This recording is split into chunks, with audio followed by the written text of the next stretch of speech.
की आपण गोष्ट पाहतो. शास्ता काही हिंदी बायबलमध्ये आपण तिथे न्यायाधीश असं नाव दिले, न्याययोग का किताब. आणि न्यायाधीश म्हणजे आपल्याला वाटतं की जो कोर्टात असतो आणि तिथून तो न्याय करतो, न्याय देतो, ते मोठं सीट असतं. तर त्या रीतीने आपण त्यांचा विचार करतो. आणि तसे हे शास्त्री नव्हते. शास्ता किंवा न्यायाधीश हा तशा प्रकारे तुम्ही त्याला समजू नका. फक्त दबोरा जी होती एक शास्ता, ती फक्त असं कोर्ट घ्यायची आणि ती न्याय करायची. आणि काही आणखीन लहान जे शास्ते आहेत ज्यांच्याबद्दल जास्त माहिती दिलेली नाही, 3-4 वचनच आहेत, तर ते लोक अशा रीतीने न्याय करायचे. पण मुख्यतः शास्ते जे होते ते एक लढवय्ये होते, वॉरियर्स होते ते. आणि परमेश्वर त्यांना उभं करायचा आणि एक योद्धा असल्याप्रमाणे तो त्यांना वापरायचा आणि त्यांच्यावर पवित्र आत्मा पाठवायचा आणि पवित्र आत्म्याने ते भरून हे काम करायचे आणि इस्रायलला गुलामीतून सोडवायचे. गुलामी का? कारण हा शास्त्यांचा जो काळ आहे जर आपण पाहिला तर 300 वर्षापेक्षा जास्त काळ आहे. शास्त्रेचं एकच पुस्तक आहे, पण आपल्याला वाटतं थोडंच एक पुस्तक म्हणजे जास्त काळ नसावं, 30-40 वर्ष, पण नाही, 325 वर्षांचा हा काळ आहे, मोठा काळ आहे. आणि शास्त्यांच्या पुस्तकांमध्ये 13 शास्ते आहेत. त्याच्यापैकी 6-7 शास्ते त्यांचं जास्त वर्णन सांगितलं आहे आणि बाकीच्या शास्त्यांचं खूप कमी कमी वर्णन असं दिलेलं आहे. एक शास्त्र आहे, त्याचं नाव शामगार. त्याचं तर एकच वचन आहे, फक्त एक वचन आहे. आणि अशा रीतीने काही शास्त्यांबद्दल खूप जास्त सांगितलं आहे, काही शास्त्यांबद्दल खूपच कमी माहिती आपल्याला दिली आहे. मला वाटतं सगळ्यात जास्त कव्हरेज जर बायबलमध्ये कोणाला कोणत्या शास्त्राला दिलंय तर ते म्हणजे शमशोन. तर शमशोनाविषयी आपण पाहतो की 4 अध्याय इथे लिहिलेले आहेत. आणि शेवटचा शास्ता हा शमशोन नाही आहे, तर त्याच्यानंतर पण पहिल्या शमूएलाच्या पुस्तकात शमूएल हा शेवटचा शास्ता होता. शमूएल हा शमशोनानंतर येतो, पण तो शेवटचा शास्ता आहे. कारण त्यानंतर आपण पाहतो तर राजेशाही ही सुरू झाली. म्हणजे शौलाला पहिला राजा म्हणून देवाने नियुक्त केलं, कारण लोकांनीच तो मागितला होता. आणि म्हणून मग शौलानंतर दावीद आणि मग बाकीचे शल्मोन, तर सर्व राजे हे इस्रायलमध्ये आले. पण हा जो काळ आहे हा राजांच्या आधीचा काळ आहे आणि त्यावेळेस परमेश्वरच राजा होता. इस्रायल लोकांचा कोणी राजा नव्हता, पण परमेश्वर राजा होता. पण देवाने हे लीडर्स उभे केले आणि त्यांना आत्म्याने भरून त्यांना इस्रायलला गुलामीतून सोडवण्यासाठी मदत केली. तर इस्रायल गुलामीत का जात होतं बरं? कारण त्यांनी देवाचा करार मोडला होता. जर आपण अनुवाद याचा 28वा अध्याय तुम्ही वाचला, सगळ्यांना माहिती आहे 28 अध्याय खूप फेमस आहे, अनुवाद 28. आणि तिकडे आपण पाहतो सर्व आशीर्वाद लिहिलेले, 14 वचन आहेत आशीर्वादाची. पण त्याच्यानंतर 15 वचनापासून सर्व श्राप दिलेले आहेत, कर्सेस दिलेले आहेत. आणि आशीर्वादाच्या 3 पट जास्त श्राप आहेत. आणि तिथं जर पाहिलं आपण तर एक जो शब्द आहे त्याच्याकडे कधी कधी दुर्लक्ष होतं, बऱ्याच वेळा दुर्लक्ष होतं, की जर जर जर तुम्ही हे आज्ञा पाळल्या तर तुम्हाला हे सर्व आशीर्वाद मिळतील, आणि जर तुम्ही या आज्ञा नाही पाळल्या तर हे सर्व श्राप तुमच्या जीवनात येतील. 28 अध्यायातला पहिलं वचन आणि पहिला शब्द जर तुम्ही पाहिला तर जरनी सुरू होतो, इंग्लिशमध्ये इफ. म्हणजे हे कंडिशन्स आहेत, अट आहे. जी ब्लेसिंग आहे, जे आशीर्वाद आहेत, ते अनुवाद 28 मधले हे काही अटींवर अवलंबून आहे. जर तुम्ही त्या अटी पाळल्या, ते नियम पाळले तर सर्व आशीर्वाद तुमच्यापर्यंत येणार होते. आणि तिथं एक आशीर्वाद आपण पाहतो की जर शत्रू एका दिशेने तुमच्यावर चाल करून येईल, तर जर तुम्ही करार माझा पाळत असाल तर शत्रू किती दिशांनी पळून जाईल? 7 दिशांनी, है ना? 7 दिशांनी शत्रू पळून जाईल. एका दिशेने शत्रू येईल पण तो घाबरून तुमच्याकडून तो 7 दिशेने पळून जाईल. पण श्राप जर आपण पाहिला, जर तुम्ही माझ्या आज्ञा नाही पाळल्या तर शत्रू जेव्हा तुमच्यावर चढाई करून येईल तेव्हा तुम्ही 7 दिशेने पळून जाल, असं लिहिलं. म्हणजे इस्रायल लोक 7 दिशेने पळून जातील जर तुम्ही माझ्या आज्ञा पाळल्या नाहीत. तर हे आपण तिकडे पाहतो. आणि सर्व त्यांचे आशीर्वाद हे जर त्यांनी करार पाळले तर ते आशीर्वाद मिळणार होते. करार नाही पाळला तर ते आशीर्वाद त्यांना मिळणार नव्हते.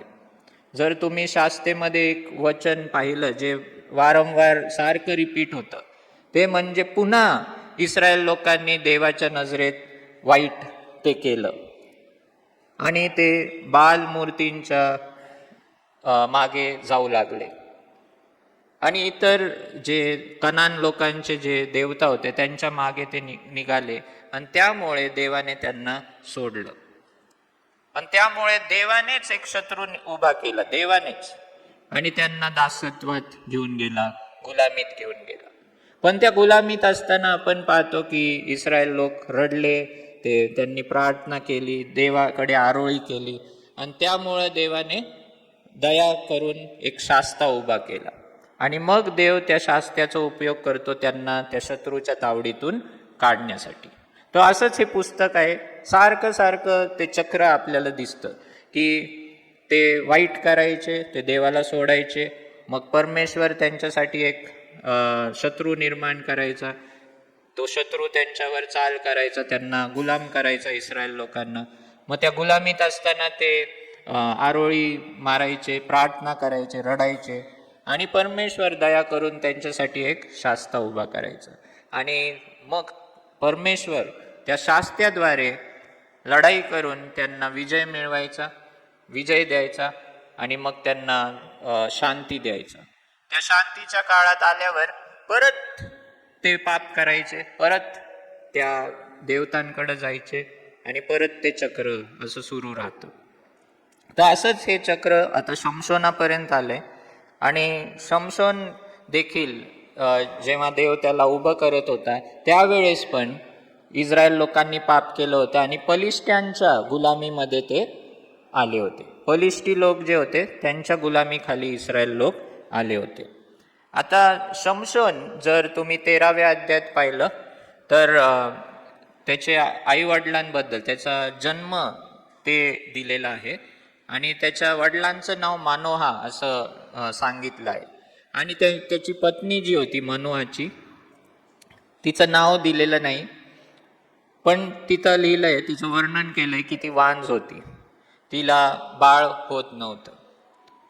आणि त्यावेळेस एक परमेश्वराचा दूत त्या स्त्रीला, त्याच्या मानवाच्या बायकोला तो दर्शन देतो आणि तो तिला सांगतो की तुला परमेश्वर एक पुत्र देणार आहेस आणि परमेश्वर त्या पुत्राद्वारे तुम्हाला पलिष्ट्यांच्या हातून सोडवणार आहेस. पण तो जन्म होत असताना तो दूत त्या मानवाच्या बायकोला म्हणतो की तू काही गोष्टी करायच्या नाही, जेव्हा तू प्रेग्नेंट राहील, तुला बाळ राहील, त्यावेळेस तू मद्य प्यायचं नाही, तू कुठल्या जे द्राक्षरस आहे त्याला हात लावायचा नाही, द्राक्षाच्या कुठल्याही पदार्थाला तू हात लावायचा नाही. दुसरी गोष्ट, कुठलंही अशुद्ध, ज्याने तू अशुद्ध होईल त्याकडे तुला जायचं नाहीये. तर का? कारण हा जो मुलगा तुझ्यामध्ये जन्म घेणार आहे तो जन्मापासूनच नाझीर असा आहे. नाझीर म्हणजे काय? तर गणना याचा 6वा अध्याय, गणना नंबर्स चॅप्टर 6, गणना 6वा अध्याय, तिकडे परमेश्वराने वर्णन केलेलं आहे. नाझीर लोक कोण होते? नाझीर म्हणजे देवाला समर्पित केलेला. गणना 6वा अध्याय आणि पहिले 6 वचन. परमेश्वर मोशेला म्हणाला, इस्रायल लोकांना असे सांग की कोणा पुरुषाने अथवा स्त्रीने नाझिराचा नवस म्हणजे स्वतःला परमेश्वराला वाहून घेण्याचा विशेष नवस केला तर त्याने द्राक्षरस व मद्य हे वर्ज करावे. द्राक्षरसाचा किंवा मद्याचा शिरकाही पिऊ नये, द्राक्षरसाचा कसलाही रस पिऊ नये. एवढेच नव्हे तर ताजी किंवा सुकलेली द्राक्षे सुद्धा खाऊ नयेत. म्हणजे द्राक्षरस तर पिऊच नये, पण ताजी किंवा सुकलेली द्राक्ष पण खाऊ नये. जितके दिवस तो आपणाला वाहून घेईल तितके दिवस त्याने बियांपासून सालपटापर्यंत द्राक्षवेलाचे काहीच खाऊ नये. जितके दिवस त्याने वाहून घेण्याचा नवस केला असेल तितके दिवस त्याच्या डोक्याला वस्त्रा लावू नये, म्हणजे त्याचे केस पण कधी कापू नये. तर द्राक्षरस पिऊ नये, द्राक्ष खाऊ नये, केस पण कधी कापू नये. परमेश्वराला वाहून घेण्याचा त्याचा काळ संपेपर्यंत त्याने पवित्र राहावे आणि आपले केस वाढू द्यावे. जितके दिवस त्याने परमेश्वराला वाहून घेतले असेल तितके दिवस त्याने प्रेताजवळ जाऊ नये. तर प्रेताजवळ पण त्याने जाऊ नये, कारण त्याने तो अशुद्ध होईल. केसावर वस्त्र लावू नये आणि कधी द्राक्ष किंवा द्राक्षरस पिऊ नये. आणि म्हणून जन्मापासूनच त्या दूताने सांगितलं होतं की ते बाळ त्या आईला की तू म्हणजे त्या बाळाला गर्भात तो असताना तू देखील या गोष्टी करायच्या नाही. आणि म्हणून जन्मापासूनच हा शमशोन हा देवासाठी नाझीर म्हणून पवित्र एक सेपरेट असा केलेला असा व्यक्ती होता. तर ते आपण 13व्या अध्यायात पाहतो. आता आपण शास्त्रे याचा 14वा अध्याय तिथे वळूया. आता शमशोन, त्या मुलाचं नाव त्यांनी शमशोन ठेवलं. शमशोन म्हणजे हिब्रू भाषेमध्ये शमस म्हणजे सूर्य. कधी कधी आपण उर्दूमध्ये शमसा नाव ऐकलं असेल तुम्ही. तर शेमेश म्हणजे सूर्य. तर शमशोन हा तिथून येणारा असा शब्द आहे, सूर्यापासून. आणि त्यावेळेस पलिष्टी लोक हे यहुदावर आणि इस्रायलवर राज्य करीत होते आणि हे इस्रायल लोक त्यांचे गुलाम झाले होते. पण हा शमशोन त्याला पलिष्ट्यांमधली एक मुलगी आवडली आणि तो हट्ट करतो आपल्या आईबापांकडं की मला तिच्याशीच लग्न करायचे, मला तिच्याकडेच जायचे. आणि ते आईबाप त्याला म्हणतात की तू का त्यांच्यातली बायको करतोस, आपल्या लोकांमधली का नाही करत. पण तिथं लिहिलंय की नाही, तो हट्ट करतो आणि म्हणतो की मला तीच पाहिजे. आणि तिथं कंसात लिहिलेलं आहे 4थ्या वचनामध्ये, पलिष्ट्यांचा विरोध करण्याची संधी मिळावी म्हणून ही गोष्ट परमेश्वर करत आहे हे त्यांच्या आईबापाच्या लक्षात आले नाही. म्हणजे शमशोन जो हट्ट करत होता की मला तीच मुलगी पाहिजे पलिष्ट्यांची, शत्रूची, तर ही गोष्ट परमेश्वरापासून होते. आणि परमेश्वर इथं लिहितोय तो लेखक की त्याच्या आईबापाच्या लक्षात नाही आले, कारण परमेश्वर ही गोष्ट वापरणार होता पलिष्ट्यांवर चढाई करण्यासाठी. आता म्हणून शमशोन जे करत होता ते बरोबर होतं का? म्हणजे देवाने तर सांगितलं होतं की इतर बाहेरच्या लोकांबरोबर तुम्ही विवाह केला नाही पाहिजे आणि त्यांच्याकडं गेलं नाही पाहिजे. पण इथे का मग परमेश्वर त्याची इच्छा होती की असं करावं? तर वेगवेगळे उत्तर याचे येतात. पण मला असं वाटतं की शमशोन चुकीचं करत होता, हट्ट करत होता, देवाच्या नियमांविरुद्ध पण ते होतं. पण परमेश्वर तो सार्वभौम आहे आणि आपले जे चुकीचे निर्णय पण असतात परमेश्वर ते वापरतो त्याचे मनोरथ पूर्ण करण्यासाठी, त्याचे उद्देश पूर्ण करण्यासाठी. जे मोठे उद्देश असतात, आपल्या चुकीचे निर्णय पण कधी कधी तो वापरतो. तर आपण हे समजून नाही घ्यावं की म्हणजे हे शमशोन जे करत होता हे देवापासूनच करत होता. आणि मला असं वाटतं की तो चूक करत होता, पण तरी देखील परमेश्वर त्याची जी कमजोरी होती ती देखील देव वापरत होता देवाचे उद्देश, आणि देवाचा उद्देश काय होता? बलिष्ठांना ह्याच्याद्वारे त्यांना हरवण्यासाठी. तर त्यासाठी ही गोष्ट परमेश्वर करत होता. पण शमशोन देखील ही तर एक चूक करतोच, पण पुढं देखील आपण पाहतो की तो चुका करतच राहिलाय. आता लगेच आपण पाहतो 5व्या वचनामध्ये की शमशोन आपल्या आई बापासह तिम्ना येथे गेला, म्हणजे पलिष्ठ्यांच्या तिकडे गेला आपल्या आई बापासह. तो तेथील द्राक्ष मळ्यांजवळ येऊन पोचला. आता इथं लक्ष द्या, तो तेथील द्राक्ष मळ्यांजवळ येऊन पोचला. आता द्राक्षमळा आपल्याला वाटत असेल वाटेत लागला असेल द्राक्षमळा, म्हणून तो तिकडे येऊन पोचला. पहिला लाईन काय सांगत आहे? शमशोन आपल्या आई बापासह तिम्ना येथे गेला. आई बाप बरोबर होते. जर तो वाटेवर असता तर त्याच्या बरोबर आई बाप असते की नाही? बरोबर ना? आई बापांसह तो ट्रॅव्हल करतोय, प्रवास करतोय.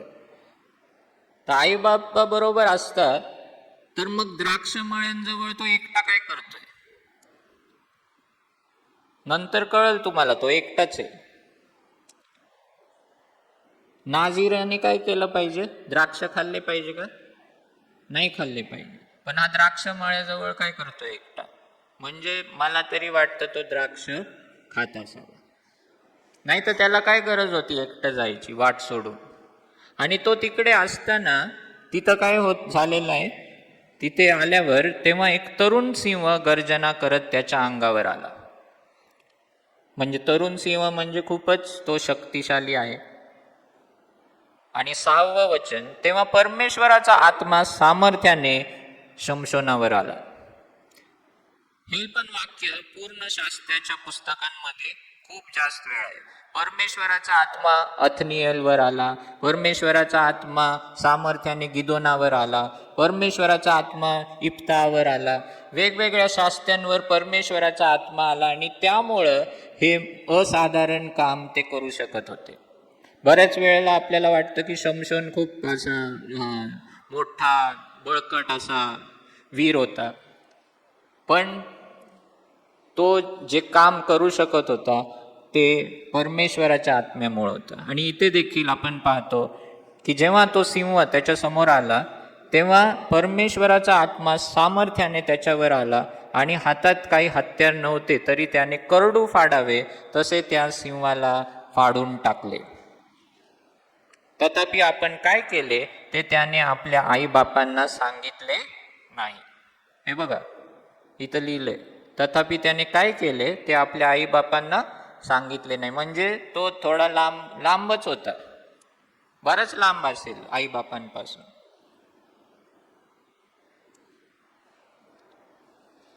तर सिंहाला मारलं, पण कशाने मारलं? कसं मारलं? स्वतःच्या शक्तीने का? पण तिथं काय लिहिलंय? परमेश्वराचा आत्मा त्याच्यावर सामर्थ्याने आला, है ना? तर जरी हा व्यक्ती चुका करतोय, जरी हा व्यक्ती द्राक्ष खात असेल, तरी देखील परमेश्वराने त्याला जन्मापासून निवडले आणि त्याचा तो उपयोग परमेश्वर करत होता. पण तो पाप देखील करत आहे. नाझीराने हे केलं नव्हतं पाहिजे, द्राक्षांच्या मळ्याजवळ गेलं नव्हतं पाहिजे. आपल्याला जर माहिती आहे ना की आपण पाप करणार आहे, आपल्याकडून पाप होणार आहे, तर आपण त्या जागेजवळ पण गेलं नाही पाहिजे. कधी कधी मित्र म्हणतात की चला आपण इथं जाऊ, हे करू, पार्टी करू, तर आपल्याला कळतं की अरे तिकडं काही ना काही होणार आहे, मग आपण ते टाळलं पाहिजे. कारण आपल्याला माहिती आहे की तिकडं गेल्यावर काही ना काही पाप आपल्या जीवनात होऊ शकतं आणि म्हणून आपण या गोष्टींपासून आधीच दूर राहिलं पाहिजे.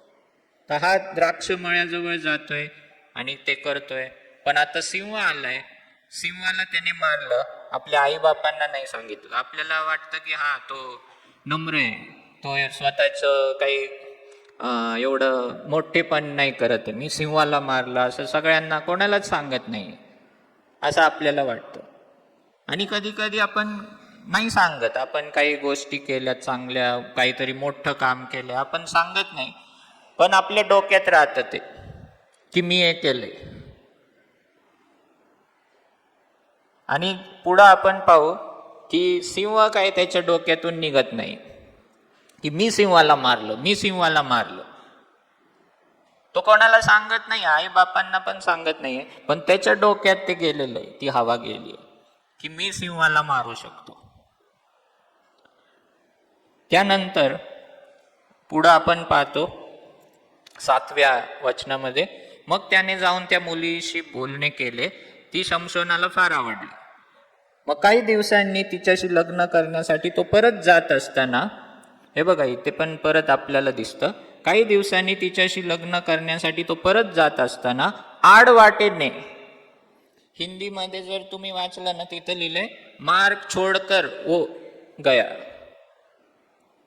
आडवाटेने म्हणजे तो ज्या वाटेने जात होता परत त्या मुलीकडे बघण्यासाठी, तेव्हा मार्ग सोडून तो तिकडे जातो. कुठे जातो?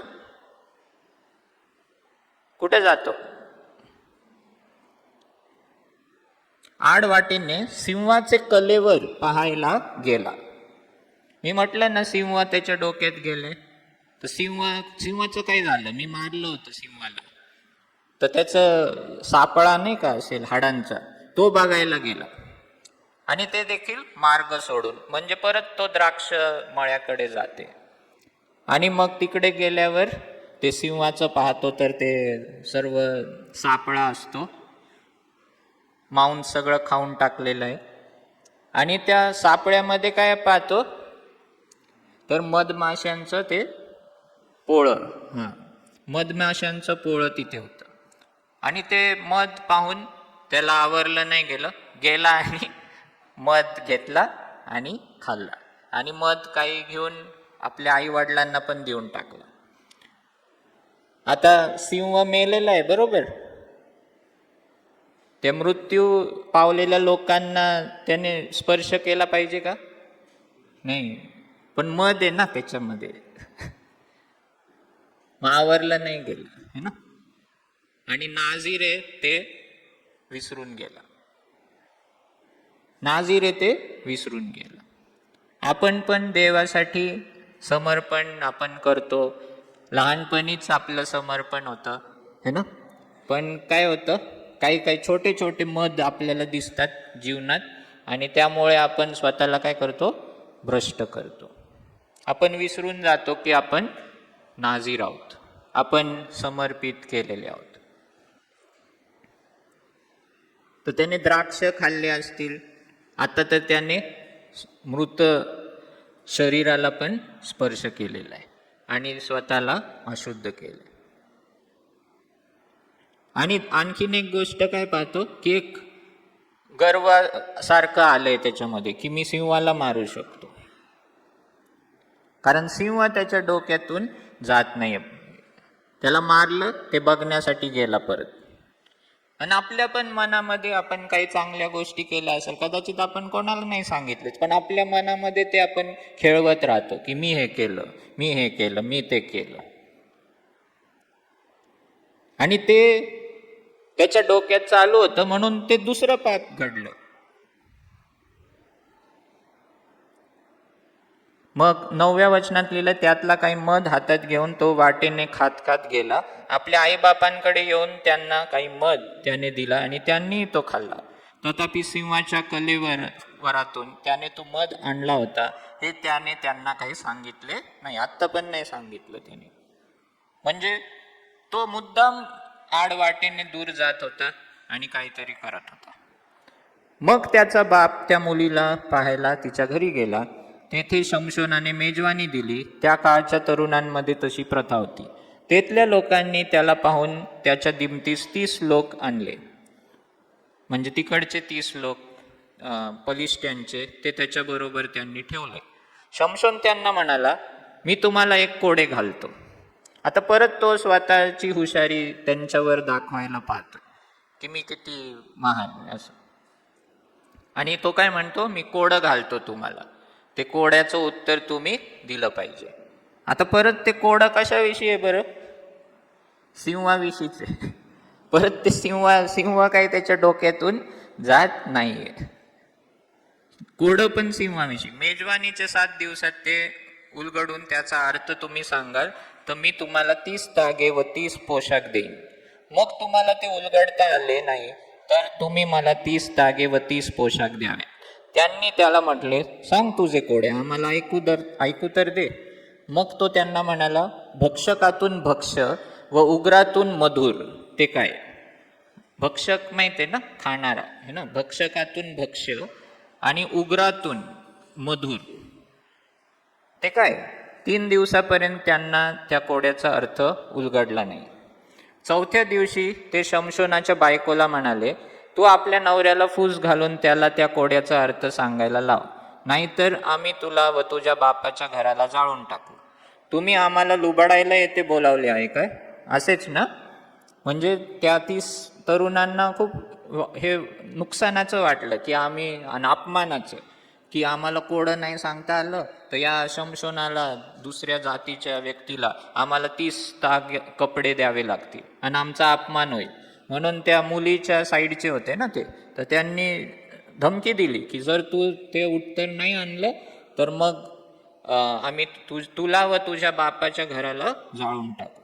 नंतर शमशोनाची बायको त्याच्या पुढे रडत म्हणू लागली, तुमचे माझ्यावर प्रेम नाही, तुम्ही माझा केवळ द्वेष करता, माझ्यावर प्रीती करत नाही. माझ्या लोकांना तुम्ही कोडे घालता, पण मला मात्र त्याचा अर्थ सांगितला नाही. तो तिला म्हणाला, हे पहा, मी ते माझ्या आई वडिलांनाही सांगितले नाही तर ते तुला काय सांगू, है ना. मग अजूनच प्रॉब्लेम की मला तर सांगितलंच पाहिजे, काहीच ठेवलं नाही पाहिजे. मेजवानीच्या 7व्या दिवसापर्यंत ती त्याच्या समोर रडत राहिली. तिने त्याला फारच गळ घातल्यामुळे त्याने 7व्या दिवशी ते तिला सांगितले. लगेच तिने ते कोडे आपल्या लोकांना उलगडून सांगितले. तर उत्तर मिळताच ती पळत गेली तिच्या लोकांकडं आणि कोडं सांगून टाकलं, उत्तर सांगून टाकलं. 7व्या दिवशी तो शय्यागृहातून शिरण्यापूर्वी नगरवासी त्याला म्हणाले, मधापेक्षा गोड काय आणि सिंहापेक्षा उग्र ते काय? तेव्हा तो त्यांना म्हणाला, तुम्ही माझ्या कालवडीला नांगरास जुंपले नसते तर तुम्हाला माझे कोडे कधीच उलगडले नसते.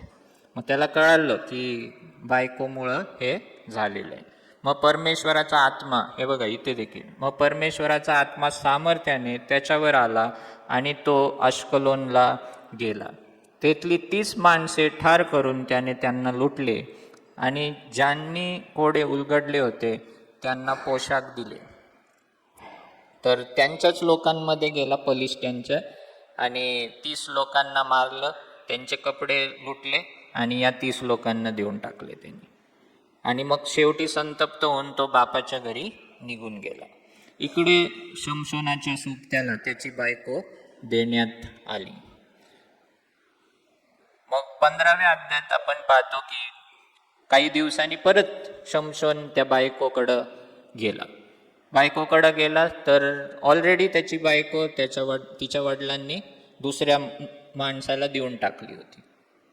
मग अजून राग आला आणि अजून त्यांनी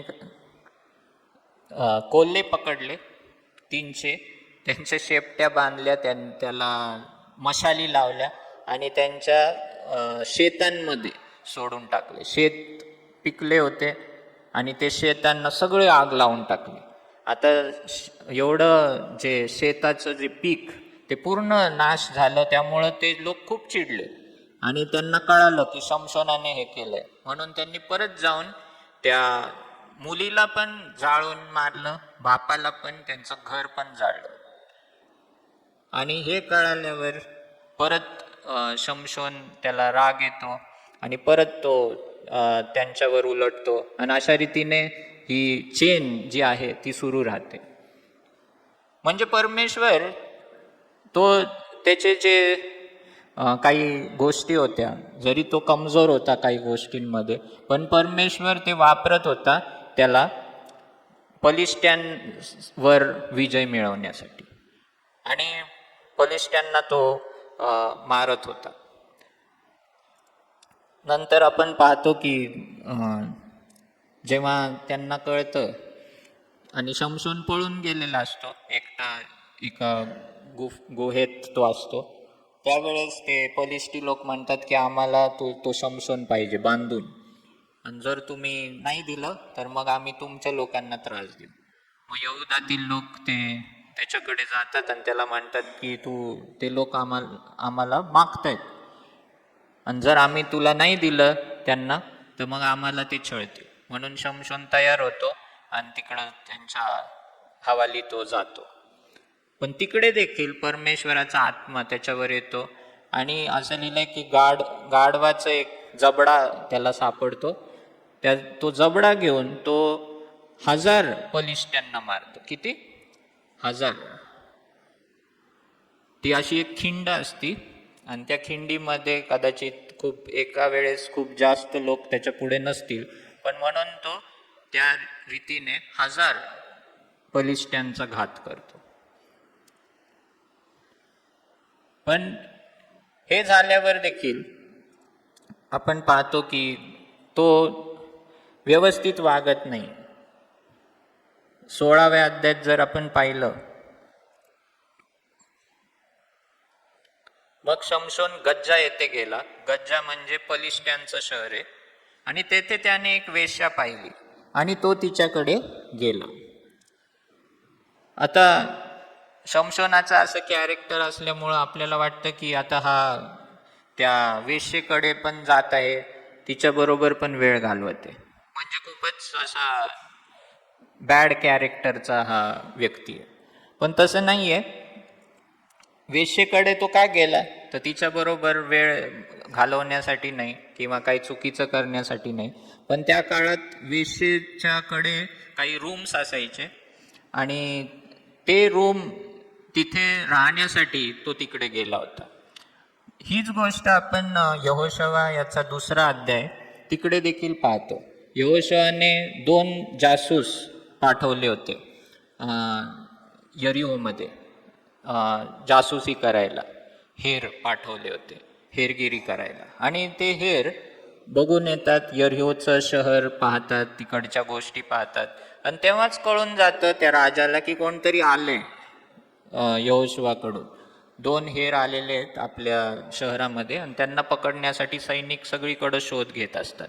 तर तेव्हा ते लपण्यासाठी कुठे येतात? राहाब वेश्येकडं. राहाब पण कोण असती? वेश्या असती, आणि तिचे पण रूम्स असतात. म्हणून आधीच्या काळात असे हॉटेल वगैरे नव्हते. एकतर लोकांना सहारा द्यायचे, किंवा मग हे वेश्या जे असायचे त्यांच्याकडे जे रूम असायचे ते लोक तिकडे राहायचे. तर तिकडे देखील आपण पाहतो की ते 2 हेर जे होते ते एका रूम मध्ये लपले होते, पण राहाबला कळालं की हेच ते हेर आहेत, आणि तिने काय केलं? त्यांचं रक्षण केलं. तर तिकडे पण असंच लिहिलेलं आहे की त्यांनी ते पाहिलं आणि तिकडे ते राहायला गेले. तर त्याच रीतीने शमशोन देखील इथे वेश्याकडं तो जाऊन राहतो. का?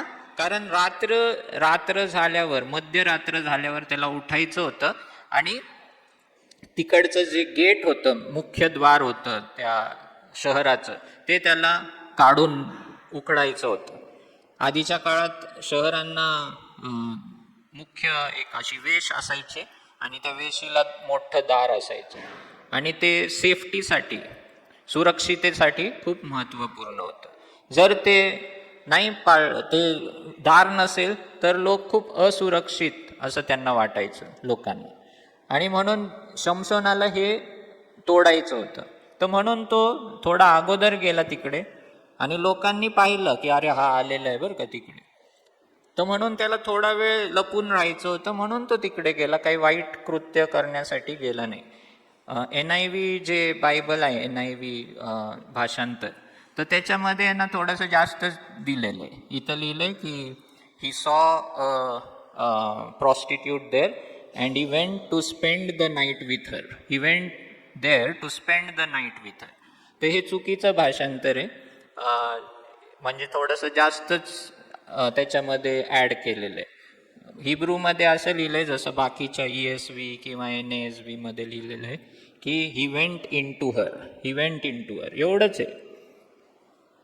ही went to spend the night with her म्हणजे जास्तच ते काही जे विचार आहेत ते त्यांनी तिथं मांडलेले आहेत. NIV चांगलं भाषांतर आहे, पण इथं त्यांनी चूक केलेली आहे. तर आणि आत्ता कदाचित ती काढली पण असेल नवीन व्हर्जनमध्ये. मी हे का सांगत आहे, मुद्दाम हे सांगितलं कारण शमशोन हा कमजोर होता स्त्रियांच्या बाबतीत, पण तो व्यभिचारी नव्हता. तो व्यभिचारी नव्हता, हे आपण लक्षात ठेवलं पाहिजे. कारण शमशोनाचं नाव इब्रियास पत्राच्या 11व्या अध्यायात देखील आपल्याला सापडतं. आणि इब्रियास 11 कोण आहेत, जे हिरोज ऑफ फेथ, जे विश्वासाचे लोक आहेत, त्यांच्यामध्ये हे नाव आपल्याला शमशोनाचं देखील दिसतं. आणि दबोरा, बाराक आणि शमशोन देखील तिकडं आपल्याला पाहायला मिळतो. तर काही लोक म्हणतात सॅम्युअल आहे, काही लोक शमशोन, पण काही बायबल्समध्ये सॅमसन पण लिहिलेलं आहे. आणि मला हेच सांगायचं आहे की काही जे प्रभूचे सेवक असतात ना, त्यांना काय वाटतं की शमशोनाने कसा व्यभिचार केला, शमशोनाने कसं हे केलं, असं त्यांना वाटतं हे पाहून. आणि तरी देवाने त्याला वापरलं. आणि त्यांना वाटतं की आपण पण करू शकतो आणि देव आपल्याला वापरून घेईल. नाही, खूप गैरसमज लोकांना आहेत. पण मला हे सांगू द्या की शमशोन स्त्रियांविषयी कमजोर होता. त्याने आधी एक स्त्री केली होती, पण तिच्याशी लग्न करायचं होतं त्याला. आणि दुसरी जी स्त्री आता तिच्या प्रेमात तो पडतोय, तो पण दलीला, ती पण पलिष्ठी होती, पण तिच्या पण तो प्रेमात होता. आणि तो काय असं सर्व कोणी दिसेल त्यांच्या मागं तो जात नव्हता, हे मला सांगायचं आहे. पण नंतर तो दलीला नावाच्या स्त्रीच्या प्रेमात पडला, ती देखील पलिष्ठी. आणि पलिष्ठी लोकांनी तिचा देखील वापर केला की त्याच्याकडून तू जाणून घे की त्याचं सामर्थ्य काय आहे. आणि आपल्याला ती गोष्ट माहीतच असेल की कशी ती रडत राहिली आणि त्याला विचारत राहिली की काय आहे तुझं सामर्थ्य, काय आहे सामर्थ्य. आणि तो 3-4 वेळेस चुकीचं उत्तर देतो की हे केलं तर माझं सामर्थ्य निघून जाईल, ते केलं तर सामर्थ्य निघून जाईल. मग शेवटी तो खरं सांगतो की माझ्या डोक्यावर वस्त्रा कधी लागलेला नाही. आणि त्यावेळेस मग ती ते जेव्हा काढती, ते सर्व तिचं त्याच्या केसांचं मुंडन करते आणि तो झोपलेला असतो. आणि जेव्हा तो उठतो तेव्हा त्याला समजतं की काहीच शक्ती त्याच्यामध्ये नाही. आणि तिकडं लिहिलंय बायबलमध्ये की जेव्हा तो उठतो तेव्हा त्याला कळतं की परमेश्वराने आपल्याला सोडला आहे. म्हणजे त्याच्या केसांमध्ये शक्ती नव्हती. एकच चिन्ह उरलं होतं आता त्याचं, समर्पणाचं. कारण द्राक्ष तर त्याने खाल्लेच होते, मृत शरीराला हात लावलाच होता. आता तिसरं एकच चिन्ह होतं बाहेरील, जे समर्पणाचं त्याचं चिन्ह आहे, ते म्हणजे केस. ते केसांना त्यांनी कधी वस्त्रा लावला नव्हता. आणि आता हे पण जेव्हा झालं तेव्हा परमेश्वराने त्याला सोडून टाकलं. आणि मग आपण पाहतो की त्याचे डोळे फोडण्यात आले, त्याला अटक करण्यात आली, त्याला तुरुंगात ठेवण्यात आलं. पण शेवटी त्यांच्या मंदिरात एक खूप मोठा सण साजरा करीत होते पलिष्ठी लोक. तर त्यावेळेस शमशोनाला बोलावण्यात येतं खुशामत करण्यासाठी, त्यांची एंटरटेनमेंट करण्यासाठी. आणि त्यावेळेस शल्मोन परत एकदा प्रार्थना करतो देवाला की माझ्यावर दया कर आणि मला सूड घ्यायचा आहे म्हणे यांचा. तिथं पण तू स्वतःबद्दलच विचार करत आहे, माझे 2 डोळे फोडले त्यांनी, त्याच्याबद्दल सूड घ्यायचं आहे. आणि मला पण मरू दे आणि यांना पण मला मारायचं आहे. आणि देव ती प्रार्थना ऐकतो आणि ते मंदिर, तो त्या हातांनी ते जे पिलर होते त्याच्यावर ते मंदिर उभारलेलं होतं ते पाडून टाकतो आणि 3000 पेक्षा जास्त पलिष्ठ्यांना तो मारतो आणि स्वतः देखील मरतो. तर शमशोनाच्या गोष्टीवरून आपण काय शिकतो, तर मला हे सांगायचं की outward dedication without inward devotion. बाहेरील समर्पण आहे, बाहेरील गोष्टींमध्ये समर्पण आहे आणि आतमध्ये काहीच भक्ती नाही आहे. अनॉइंटिंग आहे, देवाचं सामर्थ्य आहे, पण निष्काळजीपणा आहे, केअरलेसनेस आहे. पापाविषयी, त्याच्या समर्पितपणाविषयी निष्काळजीपणा. पॉवर आहे पण प्युरिटी नाही आहे. सामर्थ्य खूप आहे पण जी शुद्धता पाहिजे आपल्या जीवनात, समर्पितपणा पाहिजे. बाहेरील चिन्ह आहेत समर्पणाचे, पण आतमध्ये देवासाठी भक्ती नाही. देवाचं गौरव व्हावं हे काही नाही, माझंच सगळं. मला ती मुलगी आवडली, माझा अपमान झाला, मला राग आला, त्या 1000 लोकांना मारल्यावर पण तो काय म्हणतोय, परमेश्वरा तुला माझी एवढी पण काळजी नाही का? मी मरून चाललोय, पाणी पाहिजे मला, मी एवढ्या लोकांना मारलं, मला पाणी दे. मग देव ती पण प्रार्थना ऐकतो. तिथं एक झरा उत्पन्न करतो, पाणी पितो, पण स्वतःबद्दलच सगळे विचार. कधीच त्याने देवाला गौरव दिला नाही, कधीच त्याने असं समजलं नाही की हे सगळं मी जे करतोय ते देवामुळं करतोय. सिंह मारल्याचं त्याच्या डोक्यातून जात नाही. आणि म्हणून आपण लक्षात ठेवावं की अभिषेक आपल्याला मिळतो देवाकडून, पण तो अभिषेक हा चांगल्या स्वभावामध्ये आपण तो राखला पाहिजे. एक कॅरेक्टर आपलं चांगलं पाहिजे, एक भक्तिमय आपलं जीवन पाहिजे. आणि भक्तिमय म्हणजे काय की देवाला गौरव देणार. जे काही मी करतो ते देवामुळं आहे, जे काही माझ्या हातून घडतं ते देवामुळं घडत आहे. देव नसेल तर काही नाही. आणि परमेश्वर त्याच्याबरोबर तो थांबला, जरी तो हे गोष्टी करत होता, चुका करत होता, पण परमेश्वर लगेच त्याच्यापासून गेला नाही. आणि म्हणून कधी कधी आपल्याकडून पण असं होतं, आपल्याकडून बरेच चांगले काम होतात आणि आपल्याला वाटतं परमेश्वर आपल्या बरोबर आहे, पण परमेश्वर थांबत असेल आपल्याला पश्चाताप करण्यासाठी.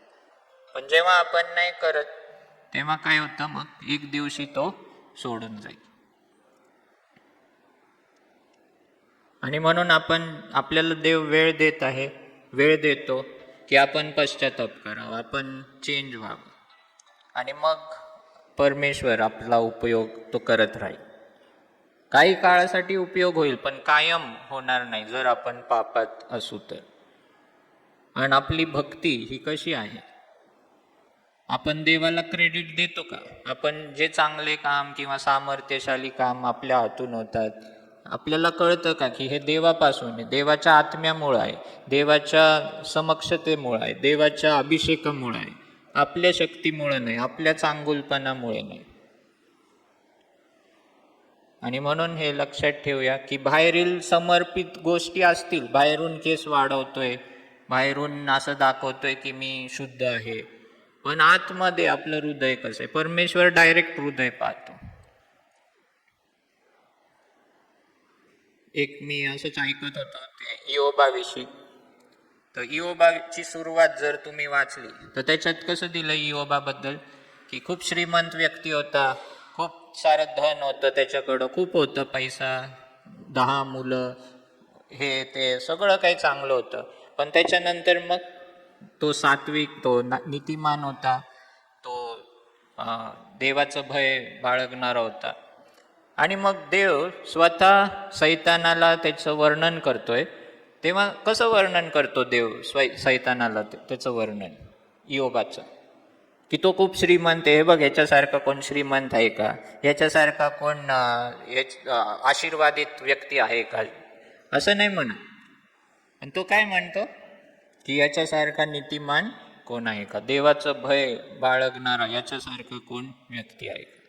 पण जगाचे लोक आपलं शिक्षण पाहतील, आपण किती श्रीमंत आहोत ते पाहतील, कसे दिसतो ते पाहतील, पण देव आहे ना, फक्त आपण नीतिमान आहोत का, आपण देवाचं भय बाळगतो का, तेवढंच तो पाहतो, तेवढंच त्याच्या नजरेत येतं.